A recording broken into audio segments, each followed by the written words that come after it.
नमस्कार दोस्तों, हिंदू धर्म में आप लोगों का बहुत बहुत स्वागत है। आज मैं आप लोगों को गंगा दशहरा की कथा सुनाऊंगी। प्राचीन काल में अयोध्या में सगर नाम के राजा राज्य करते थे। उनके केशिनी तथा सुमति नामक दो रानियां थीं। केशिनी से अंशुमन नामक पुत्र हुआ तथा सुमति से 60,000 पुत्र थे। एक बार राजा सगर ने अश्वमेध यज्ञ किया। यज्ञ की पूर्ति के लिए एक घोड़ा छोड़ा। इंद्र यज्ञ को भंग करने हेतु घोड़े को चुराकर कपिल मुनि के आश्रम में बांध आए। राजा ने यज्ञ के घोड़े को खोजने के लिए अपने 60,000 पुत्र को भेजा। घोड़े को खोजते खोजते वे कपिल मुनि के आश्रम में पहुंचे तो उन्होंने यज्ञ के घोड़े को वहां बंधा पाया। उस समय कपिल मुनि तपस्या कर रहे थे। राजा के पुत्रों ने कपिल मुनि को चोर चोर कहकर पुकारना शुरू कर दिया। कपिल मुनि की समाधि टूट गई तथा राजा के सारे पुत्र कपिल मुनि की क्रोध अग्नि में जलकर भस्म हो गए। अंशुमान पिता की आज्ञा पाकर अपने भाइयों को खोजता हुआ जब मुनि के आश्रम में पहुंचा तो महात्मा गरुड़ ने उनके भाइयों के भस्म होने का सारा वृतांत कह सुनाया।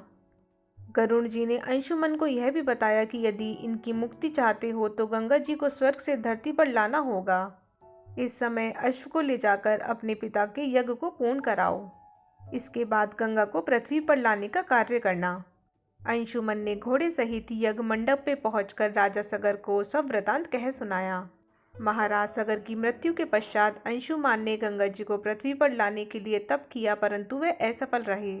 इसके बाद उनके पुत्र दिलीप ने भी तपस्या की परंतु उन्हें भी सफलता नहीं मिली। अंत में दिलीप के पुत्र भगीरथ ने गंगा जी को पृथ्वी पर लाने के लिए गोकर्ण तीर्थ में जाकर ब्रह्मा जी को प्रसन्न करने के लिए कठोर तपस्या की। तपस्या करते करते कई वर्ष बीत गए तब ब्रह्मा जी प्रसन्न हुए तथा गंगा जी को पृथ्वी लोक पर ले जाने का वरदान दिया। अब समस्या यह थी कि ब्रह्मा जी के कमंडल से छूटने के बाद गंगा के वेग को पृथ्वी पर कौन संभालेगा। ब्रह्मा जी ने बताया कि भूलोक में भगवान शंकर के अतिरिक्त किसी में यह शक्ति नहीं है जो गंगा के वेग को संभाल सके।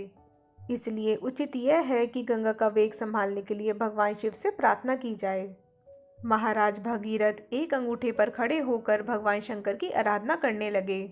उनकी कठोर तपस्या से प्रसन्न होकर शिव जी गंगा को अपनी जटाओं में संभालने के लिए तैयार हो गए। गंगा जी जब देवलोक से पृथ्वी की ओर बढ़ी तो शिव जी ने गंगा जी की धारा को अपनी जटाओं में समेट लिया। कई वर्षों तक गंगा जी को जटाओं से बाहर निकलने का मार्ग नहीं मिला। भगीरथ के पुनः अनुनय विनय करने पर शिव जी गंगा को अपनी जटाओं से मुक्त करने के लिए तैयार हुए। इस प्रकार शिव की जटाओं से छूटकर गंगा जी हिमालय की घाटियों से कलकल निनाद करके मैदान की ओर बढ़ी। जिस रास्ते में गंगा जी जा रही थी उसी मार्ग में ऋषि जहनु का आश्रम था। तपस्या में विघ्न समझकर वे गंगा जी को पी गए। भगीरथ के प्रार्थना करने पर उन्हें पुनः जांग से निकाल दिया। तभी से गंगा जहन पुत्री या जानवी कहलाईं। इस प्रकार अनेक स्थलों को पार करती हुई जानवी ने कपिल मुनि के आश्रम में पहुंचकर सगर के 60,000 पुत्रों के भस्म अवशेषों को उतारकर मुक्त किया। उसी समय ब्रह्मा जी ने प्रकट होकर भगीरथ के कठिन तप तथा सगर के 60,000 पुत्रों को अमर होने का वर दिया तथा घोषित किया कि तुम्हारे नाम पर गंगा जी का नाम भागीरथी होगा। अब तुम जाकर अयोध्या का राज संभालो। ऐसा कहकर ब्रह्मा जी अंतर्धान हो गए। तो दोस्तों, अगर आप लोगों को मेरा ये वीडियो थोड़ा सा भी हेल्पफुल लगा हो तो इसे लाइक और शेयर करना ना भूलिएगा और मेरे चैनल को सब्सक्राइब ज़रूर कीजिएगा। धन्यवाद।